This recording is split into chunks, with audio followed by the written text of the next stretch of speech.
got this reflecting in my glasses. I've got blue eyes. Well, I've got blue eyes, but sort of blue patches. Good evening, comrades. Thank you for joining us for tonight's session of the Communist Culture Club. Tonight, we are looking at a very interesting session, I believe, by Malcolm Millais, who's introducing a session on people, architecture, urbanism, and politicians. And I'm told you have written in the mainstream press about those issues as well. People have told me. I've not seen it, but interesting. No. What's your expertise on the matter? Do I start? Yes, please. Oh, okay. Well, I can't see anybody, so it's a bit strange. I'm just talking to my computer. So, hello, everybody, and thank you for coming. I'm not going to go into any depth into these subjects that I've got on my first slide because the whole thing's very complicated. So I'm just trying to sort of sketch the whole thing in and try and make some connections that maybe most people haven't made. So on my first screen, I've got people, and I'm going to look at people quickly from an anthropological point of view. And then I'm going to look at architecture and see how modernism has affected it. This is obviously the elephant in the room. And then I won't do much about urbanism because it's such a big subject. I'll just mention it in passing. And then I'm going to have a quick look at how politicians deal with architecture. So this thing on the bottom left shows us as we came from great apes about 6 million years ago. Some creature up here decided to become men and chimpanzees. The difference is that these people walked upright and these people climbed trees. So this shows how humans came from Africa and they became various sorts of humans. These were all upright walking apes, and eventually only Homo sapiens were left, which is us. And as you can see, it spread all over the world. And this is how they spread. They came out of Africa. This is quite often called out of Africa, and it's usually thought to be about 70,000 years ago. And they went to the rest of Africa, came up into Europe, went up through Asia, down through America, and to the Pacific Islands. So here are a few important dates, and I put the percentage of life on Earth. So the key discovery was the control of fire, and this is thought to have happened about 1 million years ago with upright apes, which weren't us. The first humans that thought to have appeared this is sort of, everybody says, oh, it's about 200,000, 300,000 years ago. So that's basically how long we've been on this planet as modern humans. And as you can see, agriculture starts only 12,000 years ago, only 5% of the time we were here. Then the oldest known building is 9,000 years ago, copper smelting 7,500 years ago, writing only appears 3,500 years ago. The Iron Age begins 1.2 thousand years ago. The modern age, which I count from the Industrial Revolution, is only 250 years ago. And as you can see, it's only 0.1% of our existence on Earth. And modern architecture, I call it, appears in 1911, which is a very small percentage of our time on Earth. So we spent nearly all the time on Earth as hunter-gatherers. And as anthropologists have pointed out, this really means that when we were born, we expected to be hunter-gatherers. So I've just done this diagram to show what little time we spent as non-hunter-gatherers. So this is all hunter-gatherers, and this is non-hunter-gatherers. And this is a diagram showing 4,000 years ago how the various sorts of society were spread over the world, from hunter-gatherers, yellow, nomadic pastoralists, simple farming societies, complex farming societies, and state societies. So as you can see, there's I can't see the whole screen here. I've got something on top of it. I'm sorry. So as you can see, yellow, which is the hunter-gatherers, 4,000 years ago, is still a large part of the world. And of course, all these societies still exist. Though, of course, hunter-gatherers are very much reduced. Oops. So some common features of hunter-gatherers, and some are still with us today. So we smile and cry. We cry when we're sad. We shout when we're cross. Lack of leaders, interesting. Gender equality, interesting. Most activities carried out in groups, interesting. And we were capable of ideas of saying what you're going to do tomorrow, yesterday, which of course, when they tried to teach chimpanzees to speak, in inverted commas, they never asked questions and they have no idea about tomorrow. So the egalitarian hierarchical societies of hunter-gatherer groups has often been called primitive communism. And in fact, somebody in the audience no doubt knows more about it than me, but Marx and Engels were quite interested in anthropology and early humans because German anthropologists, I think about their time, were the sort of leading anthropologists in the world. So these are some things that are common in almost all societies. They're called cultural universals. Cultural universals were a concept often attributed to an American anthropologist called Donald E. Brown, who put the question the other way around. Instead of finding a new group of people that hadn't been found before, saying how different are they, he asked how the same they were. And so, if you can see in this list, there were affection was expressed, right and wrong was known about. We'll talk about copulation, I think. People admired generosity. They had proverbs and sayings, toys. They had ornamented their body. They decorated things, and they made tools. I can't see. I'm sorry, I can't see the top of my screen. Oh, sorry about that. Okay. So here are some buildings. I don't get rid of this. I'm sorry, I'm just being a bit. I've got a bar across the top of my slide, so I can't see the whole of it.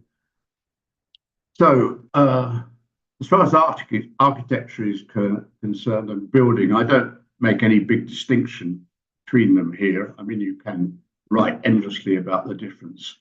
But what I've done here is I've called these sort of buildings formal buildings because they're very expensive and took years to build and had very highly trained craftspeople. And this thing on the right, I call informal buildings. And of course, it's not a very strict division, but I'm sure you understand what I mean. Okay, so I now jump to back-to-back houses rather oddly. And here are some back-to-back houses, and here is a plan which you can see the houses back-to-back, and this was their shared area they had with toilets and washrooms. And of course, this is the lowest quality of housing that existed in, say, Victorian times, which were built as cheaply as possible to house, as I'm sure you all know, rural workers going to cities to try and earn some money and being exploited, of course. Okay, so here's the opposite end of a house. This is a country house built for the rich elite, and large numbers of people worked in here. And apparently it was quite an important source of employment in rural communities. Okay, well, what I'd like to point out is when we're looking at these two extremes of housing, as far as I can see, most people say, well, they both look like houses. They both have an entrance, which you can see here. This one's obviously grander than this one, but they both have an entrance. They both have windows set in exterior walls, and they both have pitched roofs. So I put this in, I'm not really quite sure why, but this is a sort of picture from back-to-back housing, which sort of purports to show a sort of vibrant street life. I mean, how vibrant it was, I don't know. And of course, many of you will know this sort of seminal book called Kinship in East London was written. I had to have the publishing date here. But both these people went on to very long and successful careers as sociologists. And okay, so now we get to the elephant. So the word modernism refers to reactions to late 19th century life in Europe, which used new imagery, materials, and techniques. And it's encapsulated by poet Ezra Pound's demand to make it new. Everything had to be new and different. Now, what's interesting is modernism deliberately excluded the vast majority of the population, as the Spanish philosopher Ortega y Gasset pointed out, saying modern art has the masses against it. And this will always be so since it's unpopular in essence. And if modernism applied to art is deemed to be unpopular in general, so it is when it comes to architecture, modern architecture. Because as modern architect Bernard Gibbard noted in a book he wrote, in the first place, ordinary people didn't like modern architecture very much. And with familiarity, they seemed to like it less and less. Now, one of the important things about modernism is it had to be shocking. I mean, and then, because what shocks you in the first place, you soon get used to it. So when Robert Hughes, well-known art critic and historian, wrote, well, he did it, first of all, he did an 8-part TV series in 1980, and it became a book, and it was called The Shock of the New, Shock. And this here on the right, which is fairly disgusting, is something called extreme performance art. And I don't know how you get to see one of these or go to one of these, but the artist or the art object is sort of tied to this rack here, and the audience are invited to do things to him, which might include cutting his skin, as far as I can tell. So it's still shocking is still part of modernism. So I don't go to these things. The first modern building on the left is the Fagus factory, and it's often considered the first modern building. If you get books on the history of modern architecture, it nearly always shows this as the first building. And it's attributed to Walter Gropius. However, he didn't design the factory. It was designed by a man called Edward Werner, who was a specialist in factory design. And all that Gropius did was to cover the whole thing with glass and make the roof flat, as you can see on the left. The owner of this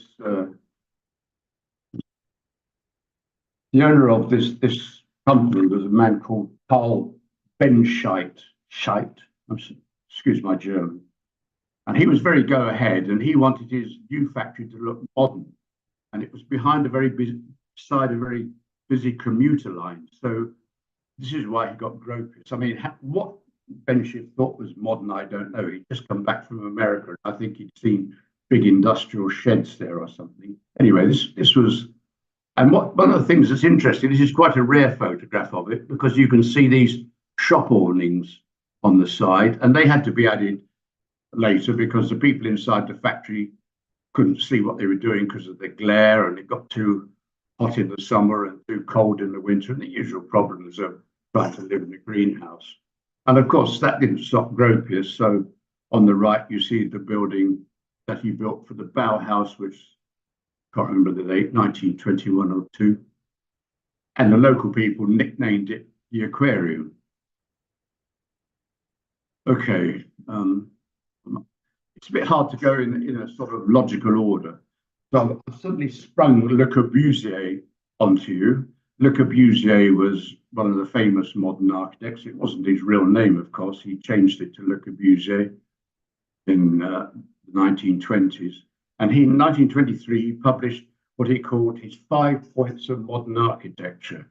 So your building had to be held up on a grid of columns, which he called for some reason pilotis.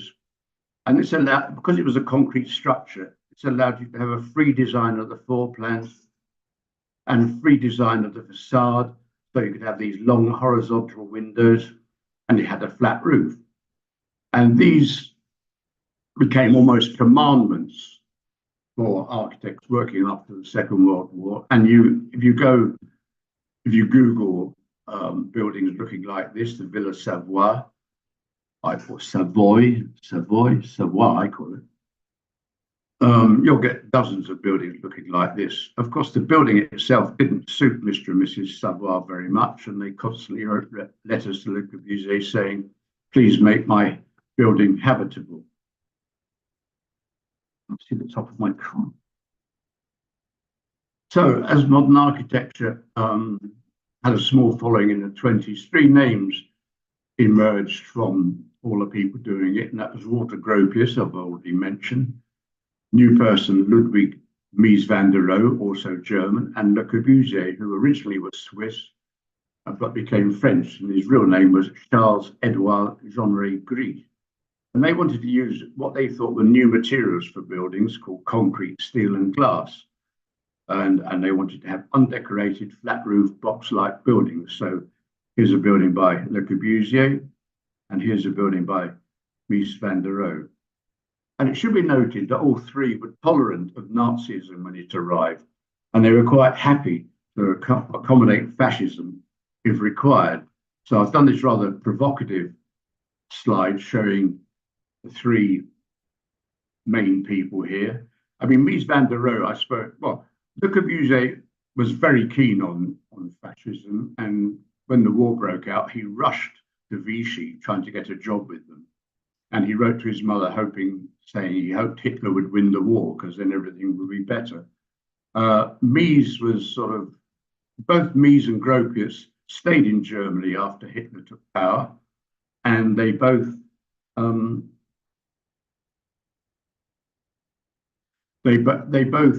produced schemes with flags with swastikas on them in the hope that the Nazis would give them work. Unfortunately for both of them, Hitler, who was quite knowledgeable about architecture as it happened, hated modern architecture, and so their careers as architects in the Third Reich wasn't looking very rosy. But in fact, Mies van der Rohe swore allegiance to Hitler, and he used to sign his letters Heil Hitler. And in fact, both Gropius and Mies van der Rohe kept their German nationality until 1944. And the man on the right, my right anyway, I called the enabler, and this is a man called Philip Johnson. Philip Johnson has been described as an out-and-out Nazi because before the Second World War, he used to go to summer schools in Germany, and he was immensely rich thanks to parental gifts, and he formed his own Nazi party in America called the Grey Shirts, and he even had an emblem and drove his car about with. Why he was called the enabler, I'll come on to in just a minute. Now, Le Corbusier had a plan of how to reorganize Paris, and this was called Le Plan Voisin, and that would require a very big structure in Paris. And this was the new area for 3 million people, and it had 18 cross-shaped skyscrapers, each 60 stories high. But this was his vision of how things should be.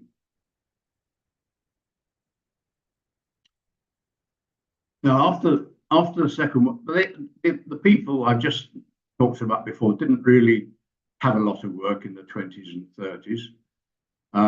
But when the Second World War came, or finished rather, the previous allies, the Americans and the Soviet Union, became enemies, as we all know, and that Cold War started, and there was also a cultural Cold War.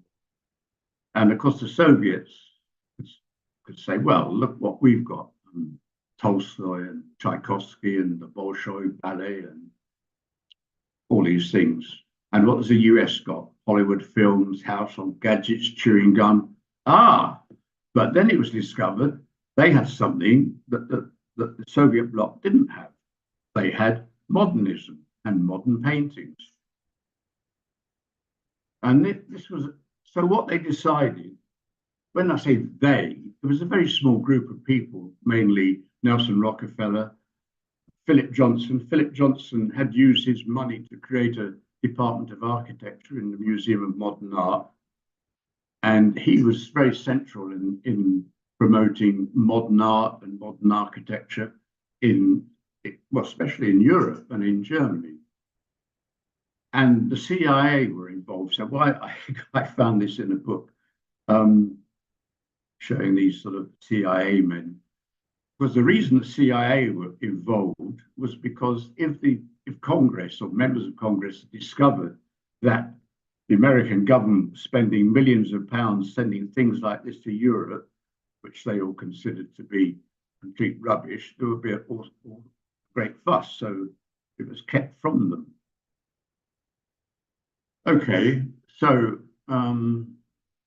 before the war, few architects thought that modernism was the way forward, in spite of a few architects did think it was the way forward, in spite of its obvious shortcomings. And they formed rebellious groups in pre-war schools of architecture. And what they did is they gradually got onto committees of the Royal Institute of British Architects, which is the controlling body for architecture in Britain. And they got onto committees by saying, yes, I'll be on the committee. And so by the time the Second War was over, they were sort of in charge. And these are extracts from a book called Architecture, Art or Profession. And it says, so this is about the 1958 Oxford Conference, which was very important, because the idea of the conference was hatched by the Board of Architectural Education, which was made up of the modernists who take control. And what they decided at this conference was that architects who previously had learned to be architects by going to work for an experienced architect now had to go to university. And they checked the universities were teaching modern architecture, and if they weren't, they got their accreditation taken from them. So people were sent to schools of architecture. And what happened in these schools of architecture, I don't have time to go into the details of this, is they became sort of indoctrination centers. And those who qualified became a sect. And this very interesting man, who was an architect, German-American, Peter Blake, he wrote in 1974 about architects, a religion as irrational as all others. The members of the sect, stress that, treat their critics with patient condescension. This building was the most influential building built after the Second World War. It was designed by our friend Le Corbusier, and it's usually called Les Unités. It's built near Marseille, and it was supposed to be, well, in fact, it translates as the large standard housing unit. And if you remember the plan he had for Paris, well, Corbusier's new plan was to cover the whole world with large standard housing units, and they were to be isolated in parkland. This was the idea of towers in the park. And this was supposed to be built in 1 year because it was a prototype and it would show everybody how good it was. Unfortunately, due to the incompetence of the design team, basically, it took nearly 5 years to build, and no final cost was ever given. You don't know how much it cost. However, with the modernists now in control in Britain, and I think in many other places, but certainly in Britain, they took on a large demolition of what was left after the Luftwaffe had done their bombing. And this was called slum clearance. And so large areas of cities like Liverpool, Birmingham, Manchester, Plymouth were just razed to the ground. And so those people who were not happily chatting to each other in their back-to-backs were suddenly displaced and sent all over the place. And as you can see, in the background are these towers, which were the great idea of Corbusier. So all the people living in these houses here are now living in these houses here. Okay, so you would initially, of course, the people in the back-to-back houses were quite pleased because they had amazing things like running water and working toilets and their own bathroom and all sorts of things which were unimaginable in the back-to-back um, situation. But unfortunately, as I suppose we all know, these tower blocks just didn't work for a number of reasons. Books have been written about it. So having built enormous blocks like this, unbelievably, they then got blown up by the hundred. I mean, it was an extraordinary failure of modern architecture. I mean, you think all the money and effort going into build, I know it was all over the place, and then they were blown up. Many of them were. Okay, here's just a few books about the failings of modern architecture. And this one here has been the best-selling. It's worth reading still, Tom Wolfe. And this man here on the right is Hellman, who did cartoons about architecture and not generally seen not by the general public because they only appear in architectural magazines. But his career, he was one of the young people protesting about traditional architecture and wanting modern architecture student. And suddenly he saw the light and turned around. So here's a couple of his cartoons. This is one I like very much, the man walking into a glass plate window. And if you Google something like injuries due to plate glass, you'll get endless photographs of people with their faces bashed in. Now, this is another cartoon by him. He's done this perfect, lovely building, and suddenly he's put their curtains in there, and it's ruined it. Now, the reason I show this is because below, this is actually a building near where I live, which you can see is nearly all glass. And one of the people who bought the flats actually did this and actually got a letter from the architect saying, well, I don't know what he actually said, but he said, please take your curtains down. But he didn't. So I can't read the whole.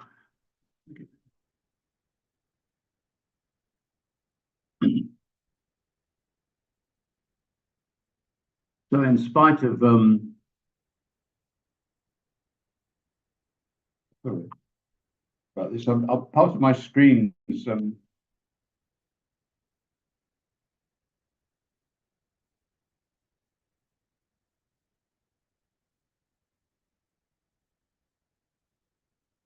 So I can't read the top thing on my screen. So what the people in schools of architecture learned was the importance of presentation and being creative. And on leaving schools of architecture, their immediate aims to work for what have been called starchitects. These are people who become stars in the world of architecture. they would work 24 hours a day for nothing at all, hoping that eventually they would still be alive after several years and leave, and they could write on their CVs that I worked 4 years for this famous architect. Now, they produced basically three versions of modern architecture. One was the perfect glass box, which we've already talked about a little bit. This is what I call the wonky box. I mean, I don't know what on earth this building is. It's designed by German architects, Coop Himmelbau. Most of their buildings look like this, and what the building is, I've no idea. And then the third thing is called the swirly thing. And you can see quite a lot of these as well. This is actually I think it's an opera house. Yeah, I think so. Well, this is about all I'm going to say about urbanism. Urbanism and the non-place. But urbanism is not easy to define really. I mean, it can mean the design of whole towns, for instance, the new towns, which were the 50s. Here's Harlow being built, town I know quite well. And of course, this is also urbanism, where somebody had a factory that he didn't want, they knocked it down. And so a new word was coined by a French anthropologist, I think he was, to describe a place that we don't live in which we are just passing through, just being annoyed slightly. And he called it a non-place. And we can now think of non-places, having got the idea of a non-place. So we think of shopping centres, supermarkets, airports, railway stations, theme parks, car parks, and so on. So a place has a history, it's unique, recognisable, and people might feel at home there. So on the left is Portofino in the 50s when it was a fishing village. And by some extraordinary event, I had to go there when I was 16. And I thought I'd sort of gone to heaven, but I hadn't. Although it's as they thought they had either. And so here we have the brand new baggage reclaim hall, which is sort of, you get the idea of the non-place.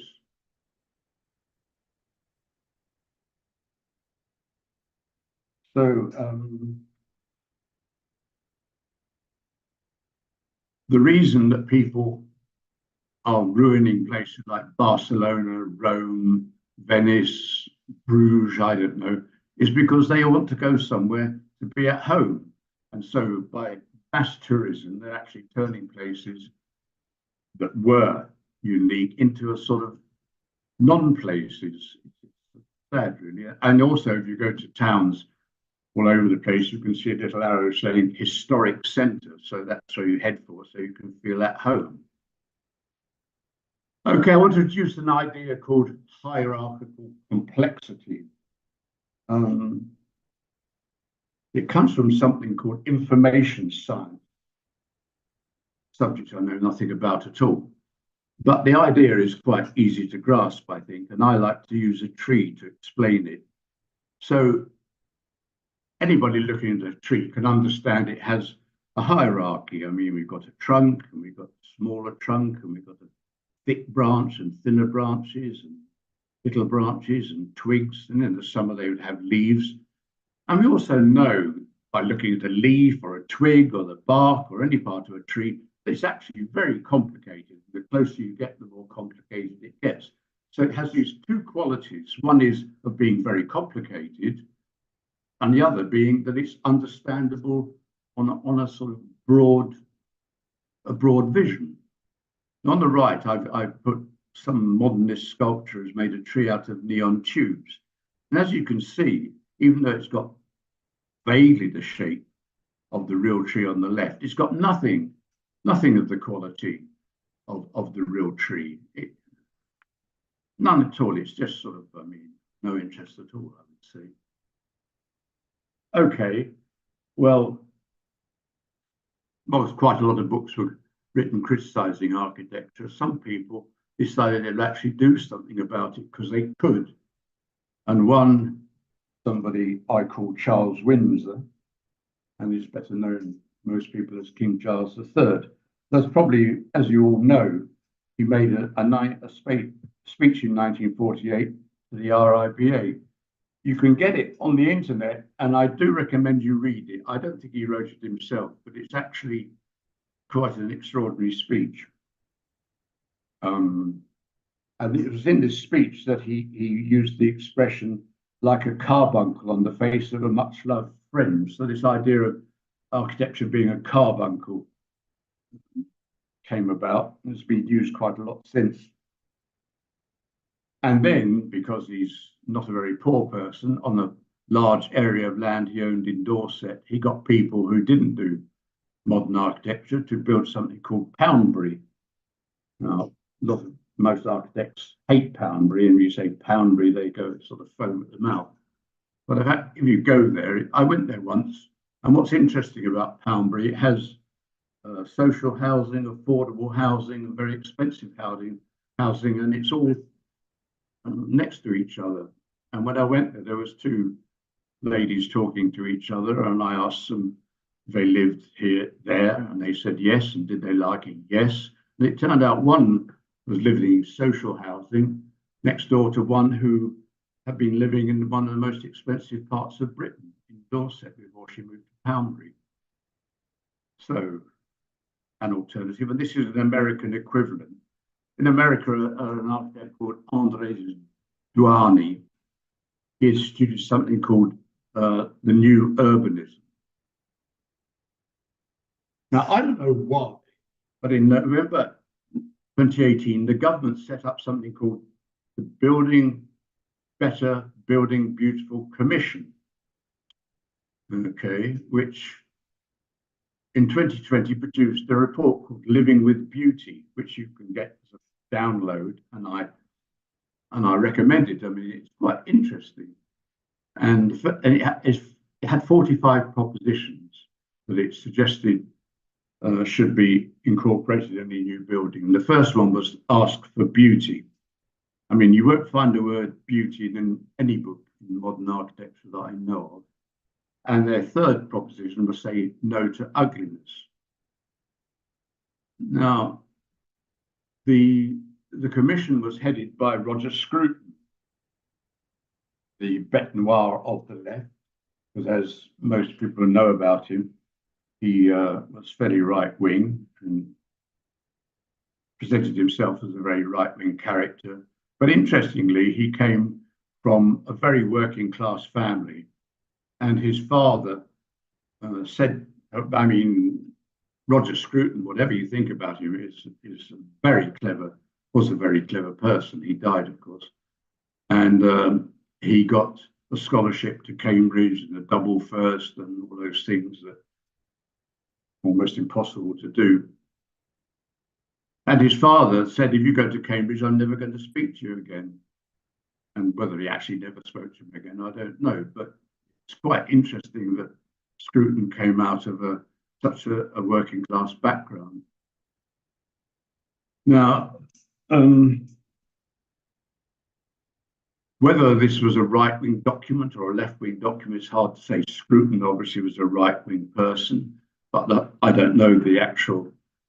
There's a list of people in this document. There's a list of people who are on the committee, and I don't know what wing they belong to.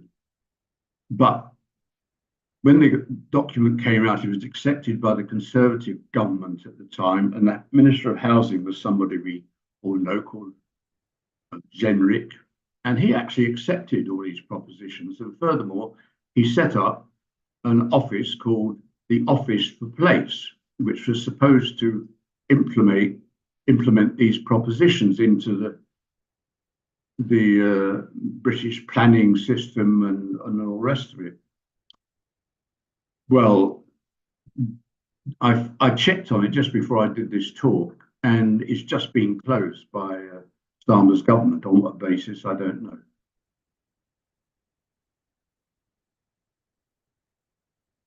Now, going back to what people actually see, something called eye tracking, which has been subject to research since 1980, because people, especially people studying the brain, wanted to know what people actually did with their eyes when they looked at things. And it's all been computerized. And so now, if you go and look at something with certain equipment, they can tell exactly what you're looking at. And of course, the vital part is the first 3 to 5 seconds when your brain hasn't engaged, maybe, and you're looking instinctively.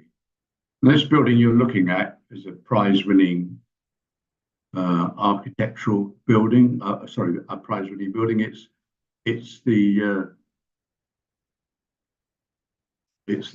is City Hall of Boston in America, and these are various people looking at it, and these green spots is where they look in this crucial early bit. And as you can see, they don't really look at the building. They sort of try and find something else of interest, which isn't really the building. And this eye tracking has been used for people looking at hundreds of buildings, and there's whole papers and even books you can read about it. And people always instinctively look away from what people generally call modern architecture. Their first instinct is to look at people or trees or clouds or anything but the building. Okay, so there are 2 people who are perhaps quite prominent in attempts to make people think there could be things other than modern architecture. And they're like Scruton. I don't know what their politics are, funnily enough. I mean, I know this man here.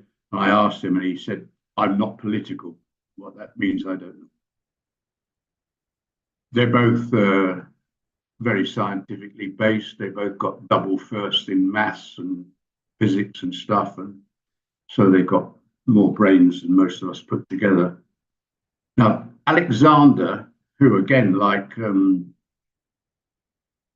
other person I mentioned, it was originally German and came to England, and then, like Peter Blake, he went on to America, where he became a professor of architecture at a very early age at the University of Berkeley in Berkeley, am I supposed to say, in California. And he produced this very strange book here, The Pattern Language. It's still in print, and it goes through all sorts of patterns of how buildings meet the pavement and so on. And this is his pattern 239, and he's talking about small panes in windows. And says here, when plate glass windows became possible, people thought they would put us more directly in touch with nature. In fact, they do the opposite. So pattern language has been described as thoroughly subversive and forward-looking, rather than, I mean, if you're supporting modern architecture, you look at it, oh, this is fashion stuff, not interesting, but it's still in print. The other man is Nikos Salingaris, and he's written more papers than I know. He's a very, very clever man. He does a lot of work on fractals, on how people see things, on patterns and what works and doesn't work. And so this book here, which is it's a difficult read, but it's really worth it in my opinion. And it's called A Theory of Architecture. And it's the only book I've ever come across which actually has a theory. This is some bits here. Architects believe this is criminal and degenerate and fascist, etc. And this is morally superior and progressive and new. So nearly at the end, these are Whitehall buildings from the 17th, 18th, 19th century, which those of you who live in London or been to London might be familiar, but anyway, you've seen buildings like this in your own city, I'm quite sure. Well, in 1964, Harold Wilson became the Prime Minister of England, as you might know. Well, I'm sure you know. And lo and behold, he discovered that it was an architectural scheme quite advanced, which meant you're going to knock down nearly all of Westminster. Those of you who know this area well, I happen to, but maybe you don't. This is Westminster Abbey. This is something called Central Hall, and everything else has gone. All these Whitehall offices, etc., all knocked down. Everything knocked down behind the Central Hall, and all replaced with sort of concrete ziggurat buildings. Now, this is a model of the scheme, and this is where you're looking at, for those of you who know the area. So you've got Houses of Parliament behind you, that's not going to be knocked down. Westminster Abbey, not going to be knocked down. Central Hall knocked down, and then everything else goes and is replaced by all these things. Okay, so this is what Harold Wilson inherited, and it was designed by a man called Leslie Martin, who later became Sir Leslie Martin, and he was a very important architect for the architects. So his cabinet supported this inherited scheme. I don't know why, I haven't seen the minutes of the meeting. And they were eager that the demolition could start as soon as possible. There's books written about this, because they were aware that there was a growing conservation movement. We're talking about 1963, which is quite a long time ago now. And they would oppose the knocking down of all these buildings, something that was and still is, I suppose, quintessential to London's architecture.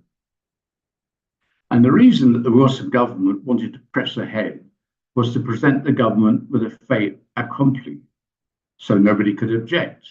But luckily, they didn't have the money to knock it down, so it didn't get knocked down, and Leslie Martin's scheme was never built.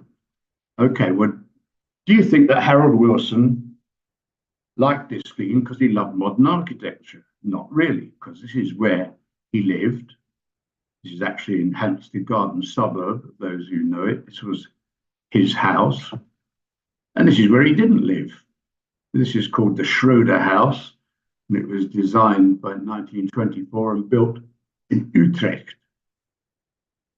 And as you can see, it's got buildings like this next to it. I don't know if that was built before those or those were built before that. But anyway, they didn't knock those down and built those. And so Harold Wilson didn't live in one of those. And I like these photographs because you can get lots of these photographs of all sorts of governments. And what you see here is Harold Wilson's cabinet. And what's interesting about it, and this is his official photograph of his cabinet, presenting his cabinet to the world. And this is the official photograph that everybody should see. And what you'll notice is there's nothing modern about this setting at all. There's no modern paintings, no modern mirrors, no modern wallpaper, no modern carpet, no modern anything. And if you go to American presidents or any of these, almost everybody, you'll get the same picture. And the point here is that if Harold Wilson was mad about modernism, he was a powerful man. He could have said, I don't want all this stuff, take it away. I want a modern setting for my modern cabinet. And we all got to sit with modern paintings behind us, but he didn't do that because he wasn't interested in modernism at all. That's what architects did. Now, so we come to the strange question of, is the left-wing architecture or is the right-wing architecture, and what could it possibly mean? I mean, there are essays written about it, which you can access on the internet if you want. But it's hard, I find it hard to see how you can look at a building and say it's left or right wing. I mean, it's very difficult. So I've just used this sort of rather superficial illustration. I got my country house back again. So this country house was owned by a venture capitalist and updated. It had inside cinemas and swimming pools and exercise rooms and all the rest of it. You might say, well, that's obviously right-wing architecture. However, if the country house had been donated to a charity to provide caring environment for people who suffered physical or mental violence or some other such thing, you might say, well, that's a sort of pretty much left-wing building. So here are three books. The one on the left is extremely well known, is still in print. And this is about architecture that was built without, as it says, without architects. These are people building amazing things all over the world. And so I can't read the top thing. So does the architectural profession currently configured to meet people's needs? Question. Why are the words beauty, charming, magical taboo for modern architects? Why do tourist books never show pictures of anything built after World War II? I've checked. And why are Venice, Rome, and Barcelona, as I already mentioned, being turned into non-place by tourists? Okay, this is last but one slide nearly. The reason I put this one in is because this, for me, absolutely god-awful building was built by a star architect in Los Angeles. And what's interesting is on an architectural website, and there are many of these, of course, which are usually praising of modern architecture, it's actually very critical of this building. And so it comes across as a bizarre panopticon, which was, of course, the prison system where you could look down all the corridors. So why they use that term, I don't know. Anyway, it glowers at everything around it. Steel ribbons with cementous coatings are splayed across the thin facade, creating a clash of geometries, and its hulking presence looms over the manufacturing district low buildings. So I don't know whether it's something starting, but so this is basically the summary of what I've been trying to say. So we're all programmed to be hunter-gatherers. Most of the world's population is going to live in urban areas by 2050. We're all affected by our built environment, consciously or unconsciously, even if you say, no, it doesn't affect me. In fact, it does, and it's been measurable, especially by people, rates of recovery from standard operations in hospitals where they're in different environments, and there's a marked difference in people being in friendly environments. Nearly finished. A modernism applied to architecture does not produce humane buildings, and people and politicians should be more interested in this. Urban needs to accept this, something we didn't talk about. We need to humanize the role of cars, and the whole subject is extremely political. And this is my final slide showing how it is nowadays. So there's three groups: architects who design for themselves and their magazines and awards, and they give designs to politicians. The politicians give them commissions. The politicians are the ruling elite, and their main concern is power and progress of their careers. And in between, we've got the people who don't commission buildings, aren't consulted. They say they have no interest or they don't understand it, and so they're just given what they get. How do I end the slideshow? Do I just end PowerPoint? Yeah, that's the one. Oh, there should be a little red button on the top of your screen. Stop share. That's my God. Thank you very much, comrades. If anybody would like to make a contribution or ask a question, please click raise hand.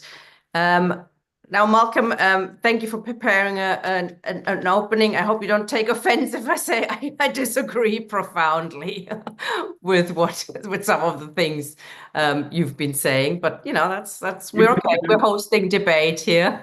No, you can go on, have a go, because I can tell you, you're not going to win.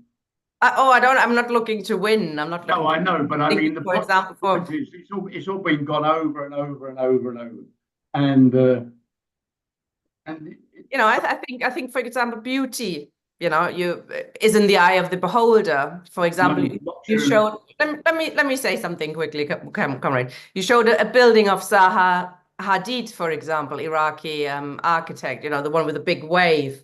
Yeah. Fantastic. It's a fantastic piece of architecture. I see it and my heart opens up how somebody could conceive of something like this and build it, and it has a use. It's a cultural center in Baku. I love it. You hate it, fair enough. But I think it's very much beauty is in the eye of the beholder. And then coming to Bauhaus, I was going to ask you about Bauhaus and avant-garde. We had a session a couple of weeks ago about avant-garde, which started as a movement in Russia, inspired by the Russian Revolution. Bringing up new ideas, concepts into communal living, for example. Narcofin, yes. Let's talk about narcofin. And they had these ideas that people, form follows function. And that, for example, people should live, as you said, communally together. We should live together it makes no sense for everybody to have their own, bath, place or kitchen, etc. But that we do things communally. And I think that was quite an interesting and new idea to allow people in the subsequent history of the Russian Revolution, etc. to move together. It didn't work out like that, obviously, but the spirit was very democratic and very positive and going forward, and those kind of things. I think there's good and bad in modernism, just as like there's good and bad in traditional housing, isn't there? I mean, isn't it all depending on our personal taste? Am I? Question, yes. Okay, well, this is quite interesting. This statement, beauty is in the eye of the beholder, and we're all different, because actually a great deal of tests have been done on that, and it turns out to be not the case at all. And what I find very interesting was a survey done quite a long time ago, which appears in a book called Mental Health and the Built Environment. And somebody got a large number of undergraduate students, and they showed them a series of pictures of people, and they were supposed to rate the people as attractive, don't care, unattractive, something like that. And what happened was that there was a huge correlation between who was attractive to look at, who was unattractive to look at, and who people didn't care about. So, I mean, I always like the comment by Joanne Woodward, who is married to the most beautiful man who ever lived, Paul Newman. And she said, somebody asked her what it was like, and she said, imagine wherever you go, every pair of eyes that belongs to a woman, and most of the men are just staring at the man standing next to you. So there's no, you know. So then they showed the students pictures of buildings. And there was a strong correlation of whether buildings they liked and disliked amongst all the students who weren't architects, and the architects all liked the opposite. So, I mean, there's loads and loads of tests done on all this stuff.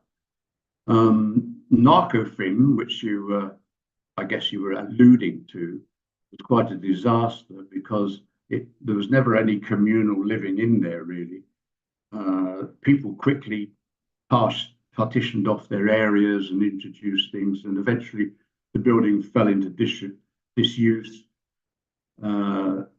Somebody from a ministry took over the whole top floor, and I don't know what's happened to Narcofin now, but it was actually falling to pieces. And it's interesting. Le Corbusier took all the drawings of Narcofin away to sort of do his own stuff in France.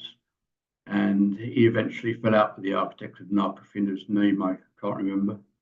And they both said each other were a hopeless architect. As for Zaha Hadid and so on, well, that's a whole nother lecture. I could give you that lecture you like. But, maybe. Matthew, you have a question or comment? I mean, the real sort of thing about this, though, is who controls it, doesn't it? Yes, absolutely. I mean, if you take, say, you know, the town I live in, Glasgow. I mean, you know, they after the war, of course, they decided to flatten half of it to run a motorway through it, despite the fact that, of course, very few people in the city actually owned cars at the time. They were going to build more motorway, and actually, if you look carefully and you know where it is, you can see all the spurs off the end in various places where there was supposed to be more motorway. And of course, obviously, they flattened all the old housing, which, I mean, most of which was pretty vile and disgusting, and then built these enormous concrete towers all over the place, which, of course, were all owned by the council, based on debt, of course. So, of course, then naturally, the government wouldn't allow the council to have enough money to actually maintain these things, you know. And of course, obviously, when you get a position, and the council, of course, owned, I mean, much of the housing stock of the city, and of course, then of course, what they've now done is to blow up all those towers, you know, which are all classically brutalist towers. In some cases, quite interesting in those terms, and it depends. I mean, really, again, I mean, living in them is quite different. I mean, some people liked it, some people didn't, and it also depended on who they put in the towers, and where they were. You know, if you go to some towers, you know, the ones that remain. If you go to some of them, everybody's decorated the, you know, the communal spaces in the middle, and they're all clean stuff. You know, in other places, it's vile because they, you know, obviously they, it's who they put in these places, and it's also the fact, as I say, that they wouldn't give. You know, they wouldn't allow enough resource to maintain the things. You also have, of course, the other thing is the number of buildings of significance in this city which are now at risk. There's a great list of them. You know, I mean, we have, say, things like the Egyptian Halls, which is one of the earliest iron frame buildings, been rotting in the middle of the town for the last decades and decades. You know, the council has been desperately trying to get somebody to fix it. You know, and it's steadily decaying. It's a Greek Thompson building. It's, you know, it's an incredible piece of say, historically significant. And you can go through this list of these things, but they won't allow the resource to keep this heritage and built environment going. At the same, you know, you also have now what happened now, of course, is that they got rid of public control housing. They gave it to a housing association, which is essentially the banks. So of course they blow up all the towers and start building developing housing instead. So what you've got, of course, is both housing for profit, which is a disaster, and what you would call a process of social cleansing. I mean, you know, people are being cleaned out of I mean, it's far worse in London, obviously. I mean, people are being literally expelled from London, you know. I mean, here you just people just being expelled from different areas of the city, you know, and so in those terms, again, as I say, it's about control. It's how do people have the ability to decide what gets built, who lives in it, what gets demolished, and how the actual environment looks, you know. And none of that, of course, is in the hands of the mass of the people at all.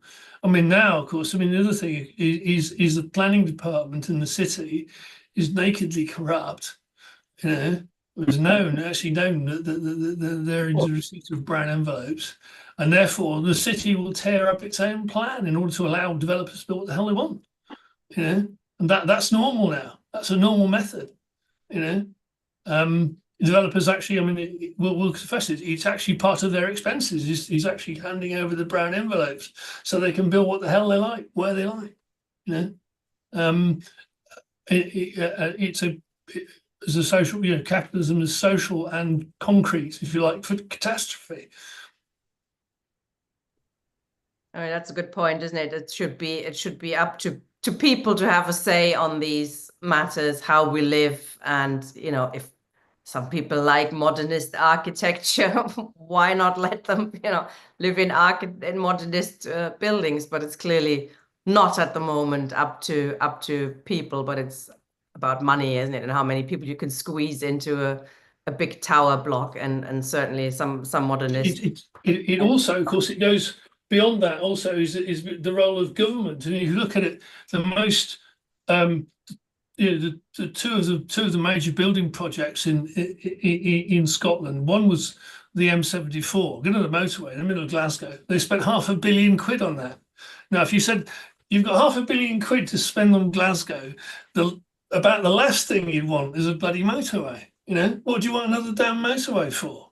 Plus, of course, they chucked it through a whole load of industrial waste. So, I mean, made the environment much worse and much more dangerous. I mean, the biggest reserves of chromium waste in the country basically are sitting underneath that as they put it through. You know, or in fact, the second bridge over the Forth, the second road bridge over the Forth. Again, I mean, entirely unnecessary, but obviously there's a relationship between the Scottish government and the people who did the building, and they said, well, you know, you lot can keep us happy and give us your money, and we'll keep you happy, and all the rest of it. And of course, the only people who don't get any say are the people who actually get to foot the bill. Yeah. Do you want to say anything on that, Malcolm? Well, I think much of what Matthew said sort of actually supports me.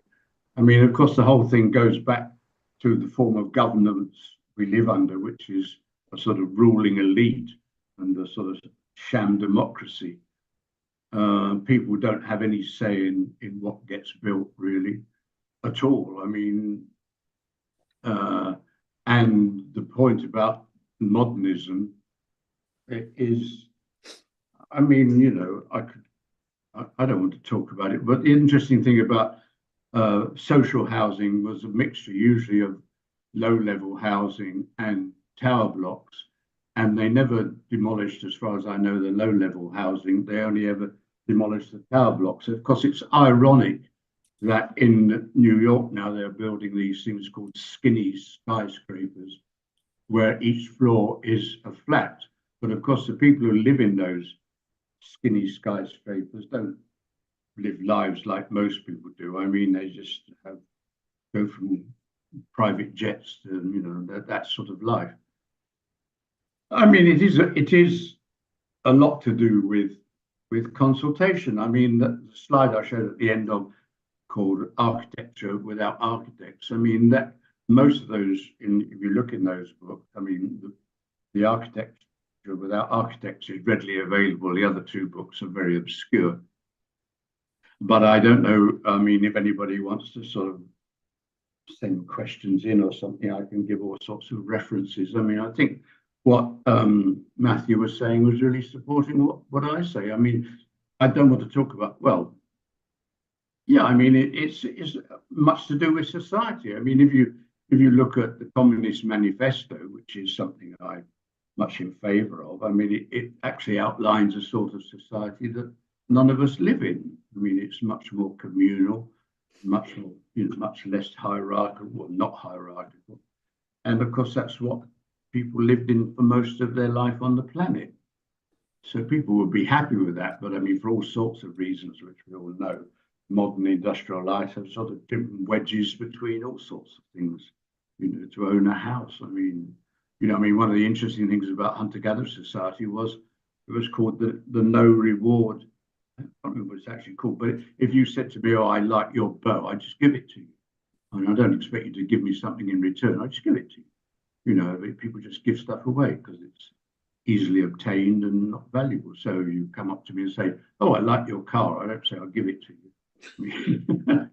Well, I might, but so I think I mean, never mind about modernism. I mean, modernism, I think, modernism it didn't work in anything, actually. I mean, modern music, modern ballet, modern all the rest of it. I mean, it's very minority interest. I mean, I don't know how to play music on my PowerPoint, but I could play you some modern music, and nobody's going to buy that stuff. I mean, it's not, and that applies to everything, I mean, and you. I mean, one of the interesting things about art. I mean, there's a nice book called. My memory's gone in recent years. I'm sorry. It's called the Painted Word, also by Tom Moore, and it's about two art critics in New York are trying to find the most minimalist painting possible. And eventually one of them finds a painter who doesn't paint anything. He just puts canvases he bought from the shop on the wall, and everybody looks at it, sort of stroking their beard, but they've got one, so they go, it's interesting. I think I see what he's getting at. Say, well, it's not he, it's she. Go, oh, yes, of course, yes. I see that. Don't know what to say. I mean, I couldn't talk about cars. I don't have any time. I mean, cars are a sort of disease in so many ways, and the world doesn't take it remotely seriously enough. I mean, I think cars are not awful things as such, but the way we've sort of welcomed them into our homes is awful. And obviously motorways going through cities, I mean, absolutely inhumane. I think humanity and what we need should always be at the center of things, shouldn't it? It should be architecture. It should, and that's why I actually kind of like about the idea of Bauhaus.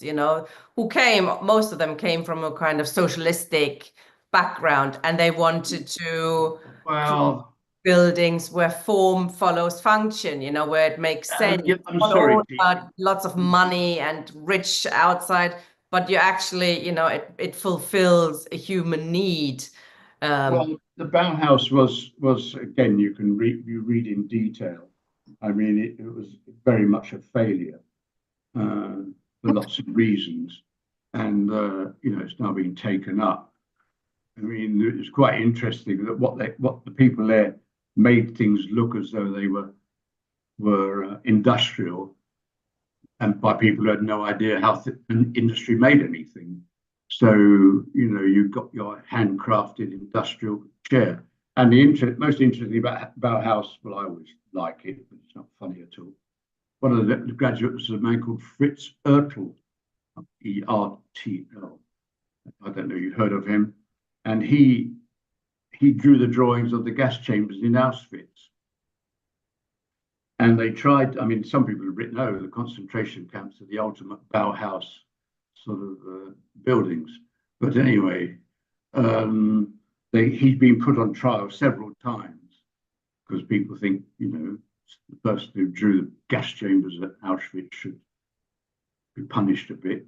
But they could never find any drawing of his where it actually said gas chamber on it, you see. And he just said, well, I just did shower rooms, and that's what they asked me for. And there they all are, you see, and I drew them, and that was it. I mean, and of course, most Bauhaus graduates sort of were German, and most of them lived in Nazi Germany, and most of them had to sort of like, all have to live. I mean, so I think the whole the Nazis persecuted Bauhaus architects. You know that quite a few of them ended up in Auschwitz. It was bad. I don't think they were all Nazis. I've got a shelf load of books called Modern Art in Nazi Germany and all the rest of it. I mean, it's a very, very confusing subject. I mean, I even got 3 books which I can't understand, all called Fascism. And I've read all 3 of them, and I still don't know what they're talking about. I mean, what I want, from this talk is people to sort of start thinking about it and having thoughts about it, rather than just saying, well, that's that, and because people don't have any say in the matter. They really don't, very unusually. And they're members of the ruling class, and the members of the ruling class go to an architect, and architects are these people that have been trained in this particular way. I mean, my favorite Bauhaus person is Hannes Itten, of course, who was completely mad. And he was the one who invented the force course, and he was the one who invented the brainwashing idea. I mean, his course at the beginning of the Bauhaus his idea was to cleanse his students' mind and empty them of anything they'd ever seen. And they had to make an object as part of his classes, which was like nothing they'd ever seen in their life. Good. Other questions? Yeah, we've got a few comrades with their hands up. Virginia, please. Yes, a couple of questions and a comment. My first question is, where do you place in your panoply of fascist modernists Bernard Rebetkin? You certainly wouldn't place him there, would you? Finsbury Health Center. Yeah. Sorry, do you have another question, Virginia? Shall we collect a few? Sorry. In line with that, I don't know whether there was a film, a documentary made in 2010 by someone called Tom Cordell called Utopia London. And it's about sort of idealist architects. And I don't, being old too, I don't remember the name of a particular architect, but I think he, if I remember correctly, one of the architects that he covers in that film was a brutalist architect, but he actually had the extraordinary thing of living in one of the buildings that he designed, to his credit. The comment that I wanted to make, but I do want to know what you think of Bertold Lebedkin. But apart from that, I grew up in New York, and when I first came to London, I was surprised to find that, people associated high-rise, or even not quite high-rise, but something in between, as being a terrible place to live. Whereas, in New York, you have what you were describing as this sort of one floor for a flat and a skinny building. But, you've had all sorts of buildings that are, the building that I grew up in New York City was 6 stories, but a lot of people live in taller buildings in the Upper West Side, or their buildings are very functional, and they're not, dreadful places some are, but it's not so much obviously the nature of the building being several stories high, but what else all goes into it and who it's for, et cetera, et cetera. But it's not always for just the billionaires and the poor people. It's for a lot of people in between, although these days, who knows what that means, But going back to the first question, what do you think of Lebedkin and his work? Well, I don't have any special regard for Lebedkin and his work. He did what were those towers, those flats in Hampstead. I went to dinner. I had a funny dinner party in one of them. Finsbury Health Center. Finsbury Health Center is full of, I don't know what it's like as a building. I don't think I've actually ever been there. I meant to go there lots of times. And it's supposed to, it wasn't the building, it was the organization of the health center that was important.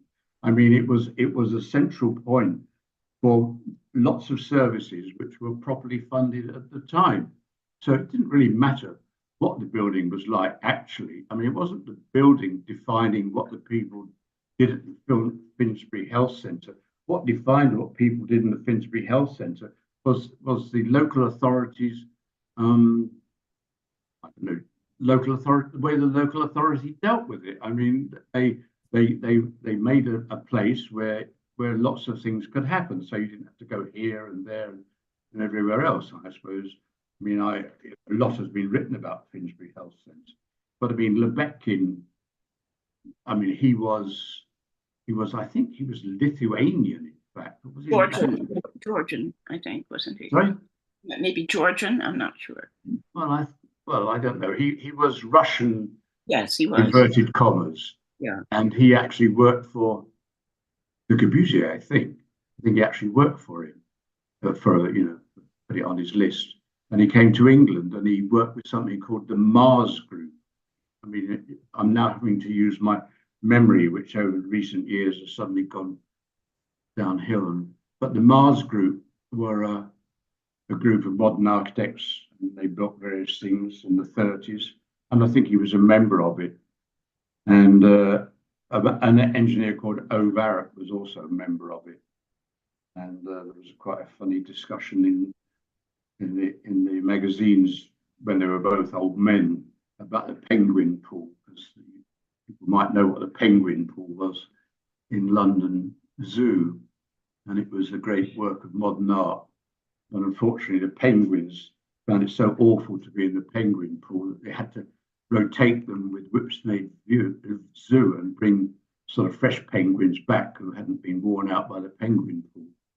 And there was a big argument in the magazines about who did the engineering, and Lebedkin said, well, it was all my idea, and Arup was absolutely hopeless. And Arup wrote, well, of course, Lebedkin knew nothing about structures at all and was sort of half-wit. So I don't know. I mean, I don't have a view about Lebedkin, really.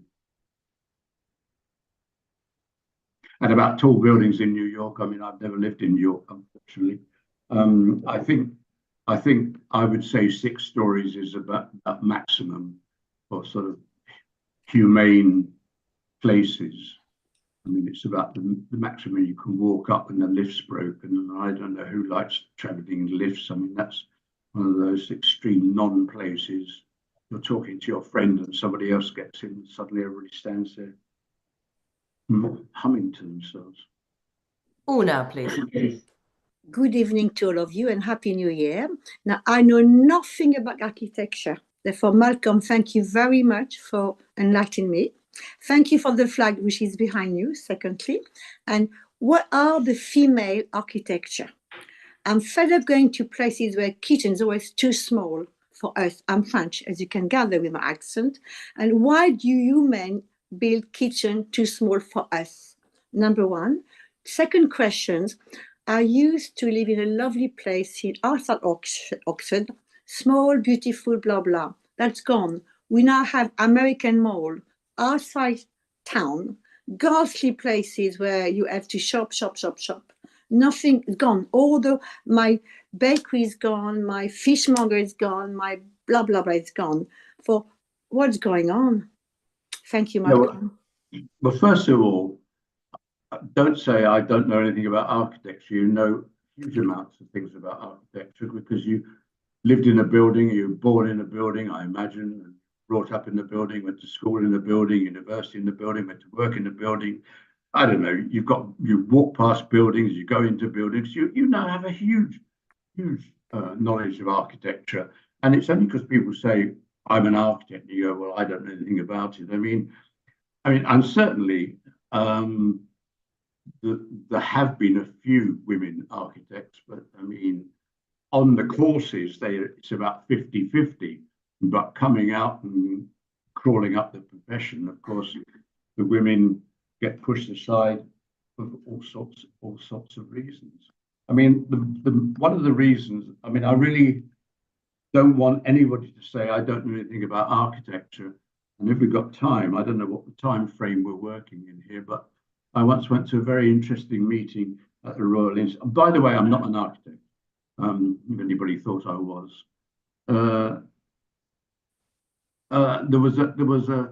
They wanted to refurb a big council block, as we used to call them, in Finsbury. And they got some architects sort of appointed. And the architects were given the flat on the whole thing to be their office. And the first thing they got was a letter through their letterbox saying, there are architects on in the building. Do not talk to them. Do not have anything to do with them. See, so the architects thought it was a bit strange. So eventually, I don't know how long the story was, they got on side with the people and they refurbished the whole complex. And at the talk at the RIBA, the architect stood up in front of everybody to talk about the building. The first thing they said was, you see on the front row of the hall, these people are the housing committee from the block of flats. They all live there. And he said, what I can tell you, we learned more about architecture from these people than we ever did going to School of Architecture. So, I mean, people like you, for instance, you know a lot about architecture. You know about silent kitchens. You just told us. And lots of other things. Lots of things. Thank you. Glenn.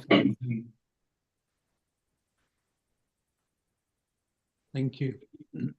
Thank you, Malcolm. I enjoyed the historical discourse, and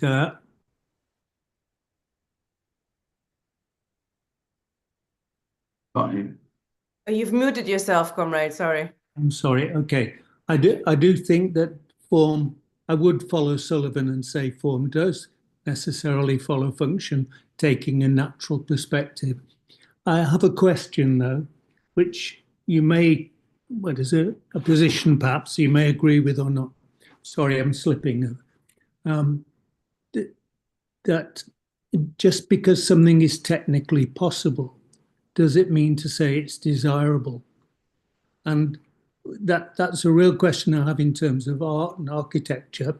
But it's also a question, I would say, just because capitalists needed people to come to a place of work in the city, they took people from the rural areas and put them into absolutely awful housing.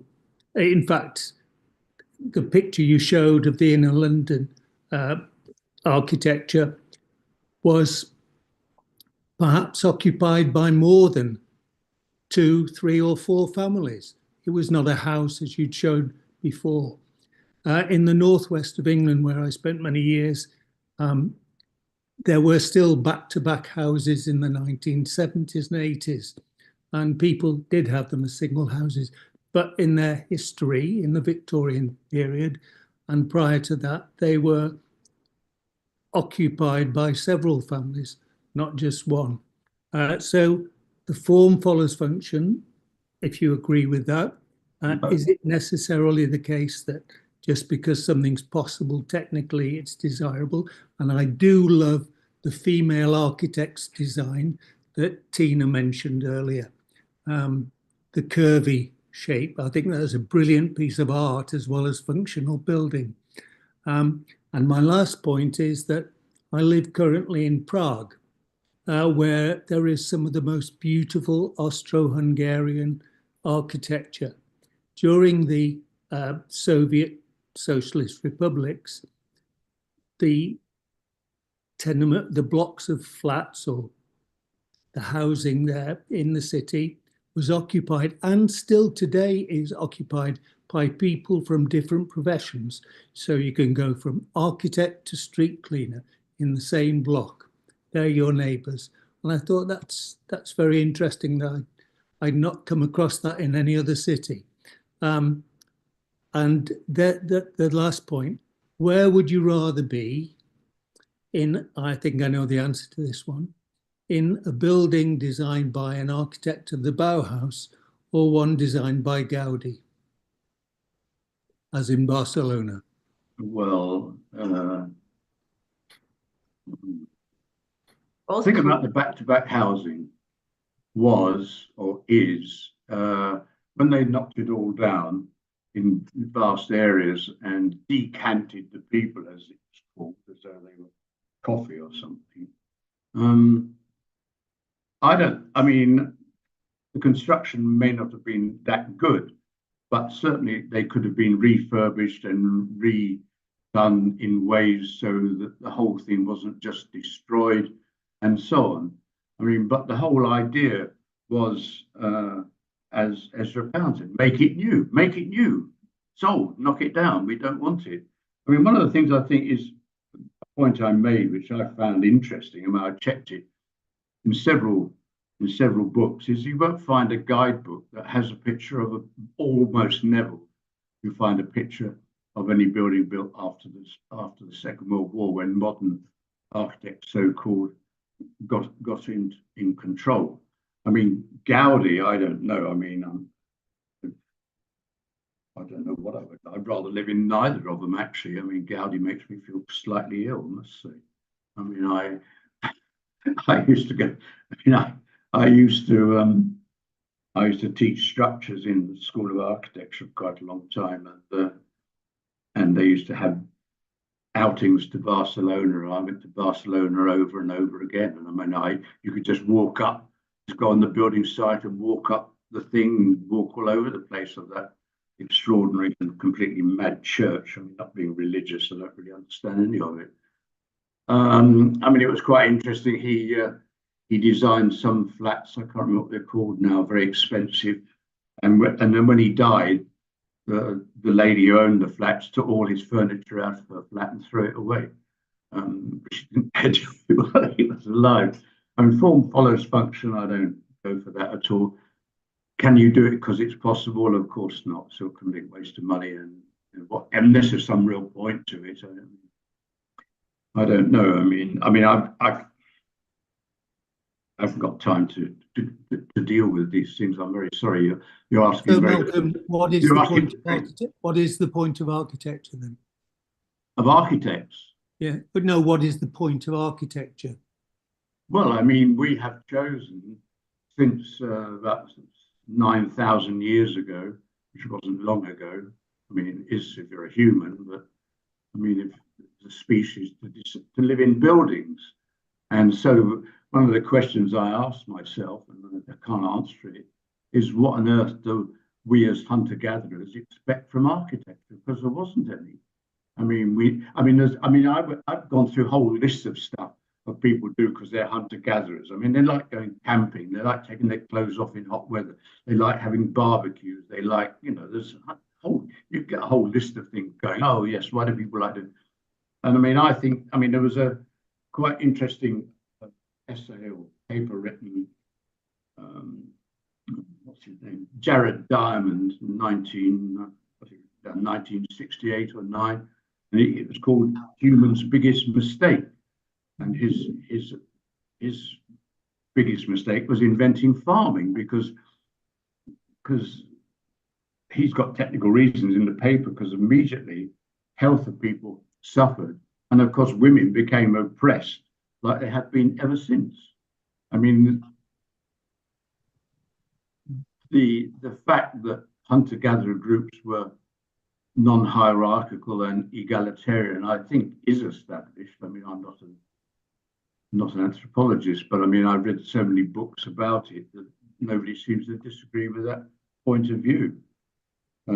So, I mean, one could take hunter-gatherers that still exist as in some more remote areas, like the Mongols, whose design of their yurts is still as functional today as it was. Yeah, but they're actually herders, which was stage after hunter-gathering. I mean, hunter-gatherers didn't have any animals, as far as I know. I mean, it was an anthropologist on the call, and that'd be interesting. I mean, really, I gave this talk because I want people to think about it and talk about it, and not. It is appreciated, Malcolm. Thank you. I mean, that's what I want people to do. I mean, and of course, we have no power. I mean, I'm an ordinary person like everybody here, I guess. I mean, I can't commission buildings, and so on. So as my last diagram, I mean, we're piggy in the middle, and we don't get a chance. It just, I mean, and the politicians don't. It's not raised as a political issue, and so politicians don't care about it. I mean, with exceptions. I mean, I'm very cynical, like everybody else, about official politicians who, as far as I can see, and most people can see, are mainly interested in their careers. And people I've known being close to them said, yes, that's what they're interested in. And so they're not, I mean, like Harold Wilson wanted to knock down half of Whitehall and lived in a sort of standard semi somewhere. I mean, he wasn't dying to have modern architecture. It's all very surreal. I love Gaudi, but I don't necessarily have to live in the Gaudi cathedral like looking at it. Maybe Harold Wilson felt the same. That's the real test, I think. I mean, when people say, like Zaha did some whatever it is. I mean, we don't even know what it is. I mean, we think it's an opera house, I think, don't we? It was a cultural center in Baku, the one you showed. Yeah, I think it's supposed to be an opera house. Yes, I mean, all this started with the Sydney Opera House, the sort of swirly. Well, it didn't actually. It started with a German architect called, Hinterwasser or something. He was completely mad, and he had sort of mad drawings in about 1920 or 23. Never got built. So you've got the Einstein Tower, of course, which is a bit swirly. Eric Mendelsohn. That's supposed to be made out of concrete, but in fact it was made out of bricks and covered over with cement, so it looked like concrete. Yeah, I mean, when somebody say, "Oh, I like that building," I always say, "Well, how would you like to live in a town where all the buildings look like that?" I mean, I think that's the real test. Well, it's not everything has to look the same. It's quite exciting when things look different, don't they? Well, I suggest you and everybody, in fact, looks at the book called Architecture Without Architects. I mean, it was actually, he's dead now, but it was a book of an exhibition curated by a man called Bernard Rudolski, I think was either an Austrian or German architect who went to America, like everybody was. And he produced this exhibition, which became a book. And I mean, it's a very interesting book. And you'll see all sorts of stuff in there. I mean, and it's still available from your library, from Ireland. Got one more question or comment from Mia, who can't switch on her camera, but you can speak. Yeah. Regarding what was said about the motorways and cars, I do think more public transport would be a good thing in light of the fewer cars, but I drive a lot more because I feel safer driving. And for me, especially around big cities, I feel quite uneasy around the authoritarianism in recent years and police powers. And I'm an autistic trans woman of color and have been subjected to a lot of abuse. And the sort of powers the police have these days with things like stop and search and things like since this quote unquote war on terror, I've never really felt safe. And I think addressing a lot of these social issues would sort of help encourage a lot of people to use public transport more. And I think a lot more. I've never liked punitive ways of addressing the issue, like road pricing or like penalizing motorists, because I think a lot of them, like myself, would use public transport if it was more accessible to them. And I think public transport is inaccessible to a lot of people for a number of reasons. And I think I know even Natalie Bennett from the Green Party once said, it's not about changing people's behavior. It's about making the greenest option the easiest option so people would automatically use it. And I think more needs to be done at making public transport more affordable and accessible and attractive to people so that they just want to use it. Thanks, Mia. I mean, related to that, there's a question I was going to ask you towards the end, Malcolm, is the idea of building houses. I mean, the main issue should be, does it help us, doesn't it? It should be for us, for human beings. It should serve our purpose, what we need. And I do like the way you introduced this session about, we come from very egalitarian societies where about 150, 200 people lived together, shared everything, shared childcare, as a mom. And it's a bummer. You're stuck in your own little house with your child. There's children over there, but they're all in their own little houses, and buildings, everything should be designed to serve us, how we want to live. And I do like the idea of, public transport is important, but what's also important is that we actually build communities where we work, we live, we shop, we play. We don't have to travel 2 hours to get to bloody work and back, but that we actually design things in a much more human way. We're not profit, not the company is at the heart of it, but us, our human needs, how we want to live and how we think we should live with nature, with greenery around us, rather than in, you can have a classical shit bit of architecture and you can have a modernist crap architecture, the point is, do they serve us and not the other way around? Well, speaking to Mia, I'm very sorry to hear about your difficulties in life. As you can see, I'm a pale, middle to upper class English person, and so I'm luckily have never been subjected to any sort of discrimination in my whole life. So though I have people in my family who have for various reasons, I can only be sympathetic. I can't put myself in their position. I mean, you just can't. Yes, public transport. Oh, I couldn't. I mean, if I wanted to talk about cars and transport, that would be another hour or two, I guess. I mean, I'm very much in favour of public transport being free, and I'm very much against private car ownership, even though, of course, well, I don't actually own it. I have one. We have one. Yeah, I mean, it's. I mean, I would.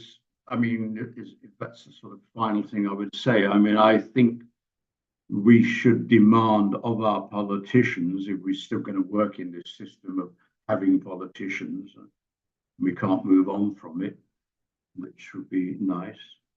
Could I just mention Rojava? I've already mentioned Rojava. Maybe I have. I mean, Rojava. No,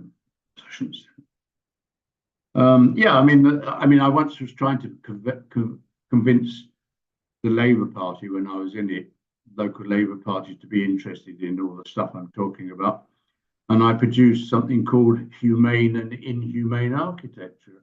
I mean, I think modernism has got inhumanity built into it personally, but what we're all saying, we want to live in humane places. I mean, the lady who came on saying she can't go out the house and go to the fishmonger anymore or anything. I mean, yeah, I mean, everybody feels that, but that's not their choice. I mean, they're subject to capitalist forces, I guess, or ruling elites, or whatever you want to call it.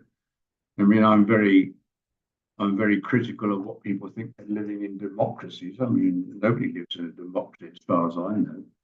I mean, I can't find one apart from Rojava, which I suppose you've all heard of. Yeah? Rojava? Anyone? No? Come on, Tina. No Rojava. Come on. Rojava is... Explain it. Just explain it for people. Okay, Rojava is also known as Autonomous Area of Northeast Syria. And if you Google Rojava, Rojava, you'll get loads of stuff. And what's very interesting about it, I mean, it's currently under a lot of threat, because when in the end of the Syria civil war, which the dictatorship didn't quite get back the whole of Syria, the Kurdish people in northeast Syria got themselves together and produced a society which, as far as I can make out, is amazing. because every single level there has to be equal men and women, including in the army. The women fire guns, they drive tanks, they get killed, and all the rest of it. I mean, it seems amazing. And they don't have any prime minister, they don't have leaders, they have people's assemblies, they have, so on.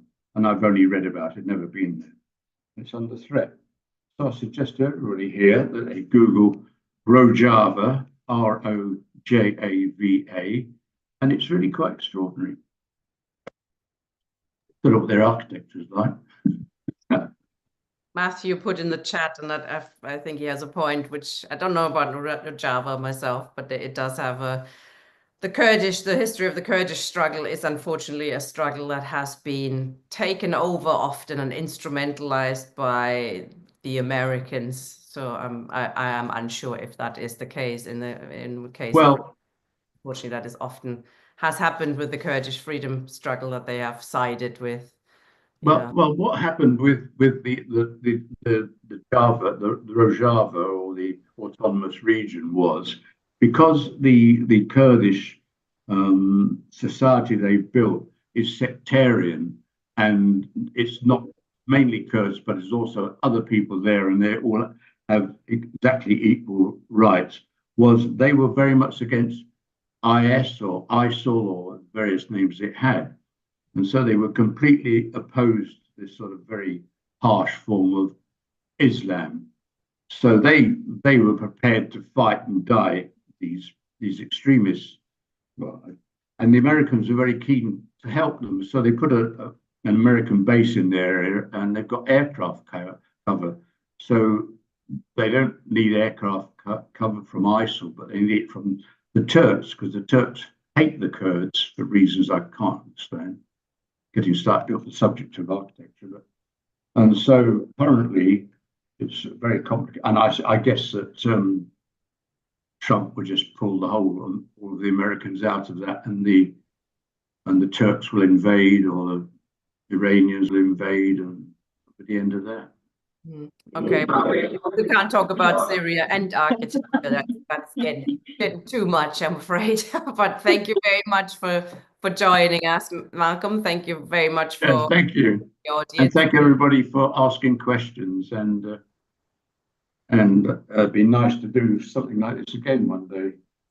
I just mentioned we are starting a new series next week, which is called Building a Communist Party: Past Attempts and Future Prospects. Interesting. Quite excited about it. Yes, we're going to be looking at current issues. How would you build a communist party? How not to? It's probably also very important. And also concretely our history.